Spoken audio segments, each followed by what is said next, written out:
El fet, tanmateix, que estiguem decebuts no vol dir, repeteixo, que estiguem resignats i, per tant, Esquerra manifesta la seva determinació i voluntat de continuar negociant, de no aixecar-nos a la taula i de continuar abonant la unitat per tal que Catalunya continuï parlant per una sola veu. Hem de fer servir aquesta unitat, aquesta arma que tenim, no només per no acceptar qualsevol cosa, qualsevol proposta, per no signar qualsevol document que ens posi sobre la taula el govern espanyol. A la vista hi ha alguns precedents, com l'any 1996, en què algunes comunitats autònomes no van subscriure l'acord de finançament, Andalusia, Extremadura, Castella-La Manxa. En segon lloc, perquè, com hem dit més d'una vegada, la millor expressió de bilateralitat és no acceptar qualsevol acord. Per tant, més val un no acord que un mal acord.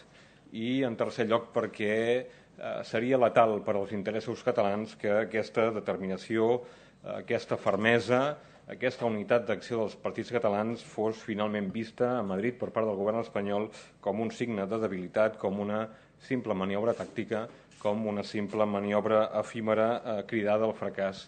I, per tant, hem d'intentar no reproduir els errors del passat i entenent no només que la unitat és bona entre els partits del govern i Convergència i Unió, sinó que Convergència i Unió també és pare de la criatura i, per tant, des d'aquest punt de vista és evident que la unitat és l'única sortida possible que en aquests moments hi ha. Parlant precisament de la unitat creiem que és un tren que s'ha d'anar embalant. Un tren que ha de tenir prou inèrcia per evitar que ningú no baixi abans d'hora, per evitar, en definitiva, que hi hagi algun desplaçament lateral per part d'alguna força política catalana, com vam viure en el passat en el debat de l'Estatut. Per tant, Esquerra Republicana continuarà tirant carbó a la caldera i continuarà exercint el paper que fins ara ha fet. No només estirar de la màniga la resta de partits per fer propostes reivindicatives, sinó també per continuar la unitat i forjant aquesta unitat sobre la base de 3 fets.